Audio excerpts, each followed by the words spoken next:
பொதுவாக என்னோடய பர்சனல் விஷயங்கள் வந்து நான் பெருசாக ஷேர் பண்ணுறதில்ல என்னோடய வீடியோவில் வந்து. ஏன்னா உங்கள் டைம் இஸ் ப்ரீஷியஸ், உங்களோட டைம் வேல்யூபிள், அதை நான் மதிக்கிறேன்.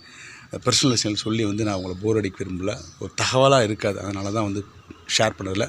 பட் இன்றைக்கி சொல்ல வேண்டிய சூழ்நிலை, ஏன்னா போன வாரம் வீடியோ போட முடியல, ஏன்னா ஃபாதர் கொஞ்சம் வந்து உடம்பு முடியல, ஹாஸ்பிட்டலைஸ்டு. ஸோ அது விஷயமாக அலைஞ்சிட்ருக்கனால கொஞ்சம் டைம் இருக்குது, பட் இருந்தாலும் மனநிலை இல்லை ப்ரிப்பேர் பண்ணி போடுற அளவுக்கு, அதனால் வந்து போட முடியல. 2 விஷயத்தை ஷேர் பண்ணேன் இந்த வீடியோ பொறுத்த வரைக்கும். ஒன்று வந்து உங்களுக்கு யூரினரி சம்மந்தப்பட்ட பிரச்சனை இருக்கும்போது மதுரையை சுற்றி எந்த கிராமத்தில் இருந்தாலும் நீங்கள் எந்த டாக்டர் பார்க்கலான்ற ஒரு தகவல்.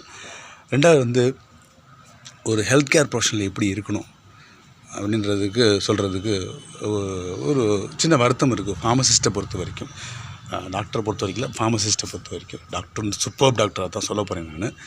நர்சஸும் ரொம்ப அருமையான நர்சஸ், பட் ஃபார்மசிஸ்ட் இன்னும் அந்த சர்வீஸ் ஓரியண்டாக வரலன்ற சின்ன தகவலையும் ஒரு வருத்தத்தையும் தெரிவிக்கிறது தான் இந்த வீடியோ வந்து. ஸோ டாக்டரை பொறுத்த வரைக்கும் டாக்டர் பீட்டர் ஜோசப் அவர் வந்து ஒரு சர்ஜன், யூராலஜிஸ்ட் அவர் வந்து. ஸோ உங்களுக்கு வந்து யூரினரி சம்மந்தப்பட்ட பிரச்சனைகள், அதாவது கிட்னியில் ஸ்டோன் இருக்குது, சத வளர்ச்சி இருக்குது, பிளாடரில் அடைப்பு இருக்குது, யூரித்ராவில் ப்ராப்ளம் இருக்குது, யூரின் ப்ராப்ளம் இருக்குது, ப்ராஸ்டேட்டில் ப்ராப்ளம் இருக்குது, இப்படி மாதிரியான பிரச்சனைகள் இருந்தால் நீங்கள் தாராளமாக டாக்டர் பீட்டர் ஜோசப் சாரை வந்து அணுகலாம். அருமையான ஒரு சர்ஜன், நல்ல டாக்டர், ஒரு ஹம்பிள் மேன், சிம்பிள் மேன், ரொம்ப சிம்பிளான மனிதர். அவ்வளோ ஈஸியாக வந்து அப்ரோச் பண்ண முடியும், பேச முடியும். அவன்கிட்ட ட்ரீட்மெண்ட்டை வந்து கரெக்டாக சொல்கிறாரு, டயக்னோஸ் நல்லா பண்ணுறாரு. என்ன ஆச்சரியம்னா, சர்ஜன்ஸ் வந்து சர்ஜரி பண்ணிட்டு போயிட்டே இருப்பாங்க.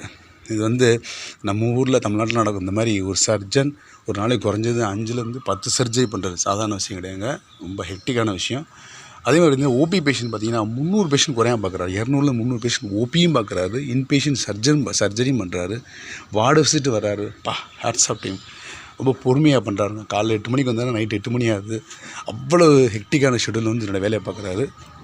உங்களுக்கு இந்த மாதிரியான ட்ரீட்மெண்ட் தேவைப்பட்டுச்சுன்னா நீங்கள் வந்து டாக்டர் பீட்டர் ஜோசப் சாரை அணுகலாம். Nice doctor. அவரோட டீமுக்கும் தேங்க்ஸ் சொல்லிக்கிறேன், doctor Peter Joseph sir thanks சொல்லிக்கிறேன். Thank you so much doctor. அடுத்து பார்த்திங்கன்னா அவர்கிட்ட வேலை பார்க்குற நர்சஸ் ஸோ ஹம்பிள்ங்க. ஹெல்த் கேர் ப்ரொஃபஷனாக நர்சஸ்னால் எப்படி இருக்குன்னு சொல்கிற மாதிரி ஒரு சின்ன பிள்ளைங்க தான், ஹாலி 20 வயசாக இருக்கும் அந்த பிள்ளைங்களுக்கு. அவ்வளோ பொறுமையாக, அவ்வளோ ஹம்பிளாக, எந்த இடத்துல கூப்பிட்டாலும் நல்லா ஆன்சர் பண்ணுங்க, சொல்லுதுங்க. ரொம்ப நல்ல nurses. Thanks to all the nurses. வணங்குறேன் அந்த நர்சஸ், நான் சல்யூட் பண்ணுறேன். நான் சின்ன பிள்ளைகளாக இருந்தாலும் வணங்குறேன் நான். அடுத்து என்னோடய கம்யூனிட்டி ஃபார்மசிஸ்ட் கம்யூனிட்டி கொஞ்சம் வருத்தத்தோடு தான் சொல்ல வேண்டியிருக்குது. அங்கே இருக்க சின்ன பிள்ளைங்களாம் ஃபார்மசிஸ்ட்டில் இருக்க சில பிள்ளைங்களாம் ஓகே, அதுங்களாம் சிரிச்சிட்டு நல்லா டிஸ்பென்ஸ் பண்ணுங்க, ஓகே பரவாயில்ல, நான் சொல்ல ஒரு சில. பட் சீனியர் ஃபார்மசிஸ்ட் அந்த கம்ப்யூட்டரில் உட்காந்தோடனே பில்லிங் போட ஆரம்பிச்சேன்னா இன்னும் பெரிய ஹெலிகாப்டர் சீட்டில் உட்காந்த மாதிரி ஒரு நினப்பு வந்துடுது. பில்லிங் போடுறதாங்க ஃபார்மசிஸ்ட்டு வேலை, ஒரு பில் போட்டு பணத்தை கல்லால் போடுறதா ஃபார்மசிஸ்ட் வேலை. அதுக்காக நீங்கள் வந்து ஃபார்மகாலஜி படிச்சிங்க, இண்டிகேஷன் படிச்சிங்க, சூட்டிக்ஸில் டோசேஜ் படிச்சிங்க, சைட் எஃபெக்ட் படிச்சிங்க, இதுக்காக படிச்சிங்க. ஸோ என்ன சொல்கிறது, பில் போடுறாங்க, பணத்தை வாங்கி போடுறாங்க. இது ஃபார்மசிஸ்ட் வேலை கிடையாதுங்க சத்தியமாக. இன்னொன்று, பேஷண்ட்டுகிட்ட எப்படி பேசணும், ஒரு பேஷண்ட்டோட அட்டண்டர்கிட்ட எப்படி பேசணுன்றத விட இந்த மாதிரியான சீனியர் ஃபார்மசிஸ்ட் நிறையவே தெரிய மாட்டேங்குது. அதே பார்த்து தான் வர்றாங்க அடுத்து வர்ற ஜூனியர் ஃபார்மசிஸ்ட்டும். ஸோ நான் ஒரு டயப்பர் வாங்க போகிறேன் நான். அவங்க என்ன சொல்லியிருக்கணும், அதை எப்படி சொல்கிறாங்கன்னா பார்த்தீங்கன்னா, டயப்பர் வந்து அவங்கள்ட்ட வந்து ஒட்டுற டைப், வெல்க்ரோ டைப் தான் இருக்குது, பேண்ட் டைப் இல்லை. அவங்க என்ன சொல்கிறாங்க, என்கிட்ட ஒட்டுற டைப் தான் இருக்குது, பேண்ட் டைப் இல்லை, ரிட்டன் கொடுத்தா திருப்பி கொடுத்தா வாங்க மாட்டேன், ரிட்டன் எடுக்க மாட்டேன் அப்படின்ற மாதிரியான ஆட்டிடியூட் அவங்க சைட்லேருந்தே பேசுகிறாங்க. ஒரு ஃபார்மசிஸ்ட்டை ஹெல்த் கேர் ப்ரொஃபஷனல் எப்படி பேசணும் தெரியுமா, அந்த விஷயத்தை எப்படி பேசணும் தெரியுமா உங்களுக்கு? ஒரு பேஷண்ட் அட்டன்கிட்ட, சார் பேஷண்ட் வந்து ஹாஸ்பிட்டலைஸ்ட் இல்லைங்களா, அவர் வந்து பெட் ரிட்டனாக இருக்கிறார். ஸோ அவருக்கு வந்து ஒற்றை டைப் போடுறது வந்து இன்கன்வீனியண்ட்டாக இருக்கும், நீங்கள் போட முடியாது, ரிமூவ் பண்ண முடியாது. ஸோ பேண்ட் டைப் வாங்கி போட்டிங்கன்னா போடுறது ஈஸி, கால் வழியாக, அதே மாதிரி ஈஸியாக ரிமூவ் பண்ணிடலான்ற விஷயத்தை வந்து பேஷண்ட்டை எடுத்து சொல்லணும். இப்படி தான் சொல்லணும் ஒரு ஹெல்த் கேர் ப்ரொஃபஷனல், ஃபார்மசிஸ்ட் இப்படி தான் பேசணும். நீங்கள் உங்கள் சைட்லேருந்து ரிட்டன் கொடுத்தா திருப்பி எடுக்க மாட்டேங்க, என்ன மாதிரியான ஆட்டிடியூடான பேச்சு பார்த்தீங்களா அது? ஸோ தெரியல அவங்களுக்கு வந்துட்டு, இத்தனைக்கு சீனியர் அவங்க சிஸ்டத்தில் உட்காந்து பில்லிங் மட்டும் போடுறாங்க. ஸோ அதை வந்து தெரியணும், ஒரு பேஷண்ட்டுக்கிட்டே பேஷண்ட் அட்டன்கிட்ட எப்படி பேசுன்றது தெரியணும். இன்னொரு பேஷண்ட் வர்றாங்க, ஒரு வயசான ஒரு கிராமத்துக்காரர், அவர் வந்து ஆன்டாசிட் சிரப் டிஸ்பென்ஸ் பண்ணுறாங்க. அவர் கேட்குறாரு எப்படிமா சாப்பிட்ணுன்னு. ஒரு மூடி 3 வேளை குடிங்க, அவ்வளோதான், முடிஞ்சு போச்சு. இதுவாக சொல்கிறது, டிஸ்பென்ஸ் பண்ணுறது. ஃபஸ்ட் திங் வந்து you are dispensing medicine, you are not selling medicine. அது முதல்ல புரிஞ்சுக்கோங்க. We are dispensing medicines as a pharmacist, so not selling the medicines. So எப்படி ப்ராப்பராக டிஸ்பென்ஸ், இந்த பேஷண்ட் எப்படி டிஸ்பென்ஸ் பண்ணணும், அவர் இண்டிகேஷன் எழுதியிருப்பாங்க. டாக்டர் ப்ரிஸ்கிரிப்ஷனில் பார்த்தா இண்டிகேஷன் என்ன இண்டிகேஷன் அதை அதை வச்சுக்கிட்டு ஒரு ஆன்டாசிட் சிறப்பை வந்து நீங்கள் வந்து டிஸ்பென்ஸ் பண்ணுறீங்க. ஸோ ஐயா உங்களுக்கு வந்து வயிறு சம்மந்தப்பட்ட பிரச்சனை இருக்குது, வாய் சம்மந்தப்பட்ட பிரச்சனை இருக்குது, அதுக்கான சிறப்பு எழுதியிருக்காங்க டாக்டர். நீங்கள் ஒரு 10 ml 3 வேளை குடிங்கய்யா. உங்களுக்கு வயிறில் வரக்கூடிய வாயு, நெஞ்சில் வரக்கூடிய எரிச்சல், வயிறு உப்பசம் எல்லாம் சரியாயிரும். நல்லா பசி எடுக்கும், நல்லா சாப்பிடுவீங்க, நல்லா மோஷன் போவீங்க. உங்கள் வயிறு சம்மந்தப்பட்ட பிரச்சனை சரியாயிருங்கய்யா.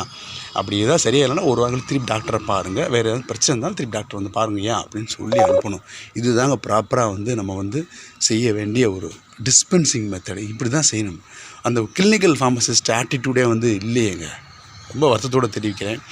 So I request all the pharmacy colleges பிரின்ஸிபாலாக இருந்தாலும் சரி, சேர்மனாக இருந்தாலும் கரஸ்பாண்டாக இருந்தாலும் சரி, ஒரு அவேர்னஸ் செஷன், ஒரு சென்சிடைசேஷன் செஷன் வந்து கண்டக்ட் பண்ணணும் for the pharmacists. How to behave with the people. சமூகத்தில் மக்களுக்கு வந்து சேவை பண்ணலைன்னா நம்மளை வந்து ஹெல்த் கேர் பர்சனலாக கன்சிடரே பண்ண மாட்டாங்க. கலைஞரில் ஏன் மதிக்கிறாங்க சொல்லுங்கள்? ஏன்னா they are entertaining people. Doctor நர்ஸரை ஏன் மதிக்கிறாங்க? ஏன்னா they are serving the people directly. நம்ம அதை பண்ணுறோமான ஒரு கேள்விக்கு நீங்களே கேட்டுக்கங்க. வந்து நம்ம பண்ணுறதே இல்லை, வந்து மக்களுக்கான சேவை செய்கிறதே இல்லை, தள்ளியே இருக்கிறோம். நம்ம வருத்தம் மட்டும் பெறுறது எங்களுக்கு ஃபார்மசிஸ்ட்டுக்கான ரெகக்னேஷன் சமூகத்தில் எப்படி இருக்கும்? இந்த மாதிரி ஆட்டிடியூட் இருந்தால் எப்படி இருக்கும்? மக்கள் எப்படி மதிப்பாங்க? பல பேர் இருக்கிறாங்க. சர்வீஸ் பண்ணுற எல்லாருக்கும் சல்யூட் பண்ணுறேன் நான். ஃபார்மசிஸ்ட்டுக்கு ஜிஹெச்சில் இருக்கிறாங்க, ப்ரைவேட்டில் இருக்கிறாங்க, கார்பரேட்டில் இருக்கிறாங்க, ஃபார்மசி நடத்துகிறாங்க, ஃபார்மசியில் வேலை பார்க்குறாங்க, பல பேர் இருக்கிறாங்க, உலகம் இருக்கிறாங்க. So respect all. எல்லோரும் சொல்லவில்லை, பலர் அப்படி தான் இருக்கிறாங்க. இன்னும் வந்து அந்த ஒரு சர்வீஸ் பண்ணுற மோட்டிவே இல்லை. சர்வீஸ் பண்ணணும் முதல்ல, அப்போ தான் நமக்கான ரெகக்னேஷன் இருக்கும். இன்னும் ஃபார்மசிஸ்ட்னு சொல்கிறதுக்கே பல பேர் வந்து கூச்சப்படுறாங்க. So be humble, be a learner, be a listener, be a answerable person, be a responsible person, be unique. கட்டாயம் அந்த சர்வீஸ் பண்ணுறதுல யூனிக்காக இருங்க. So be a pharmacist. Thank you so much. இது சொல்கிறது தான் எனக்கு வீடியோ. மீண்டும் அடுத்த வீடியோவில் நல்ல இன்ஃபர்மேட்டிவ் டாப்பிக்கில் சந்திப்போம். தென் பாய்.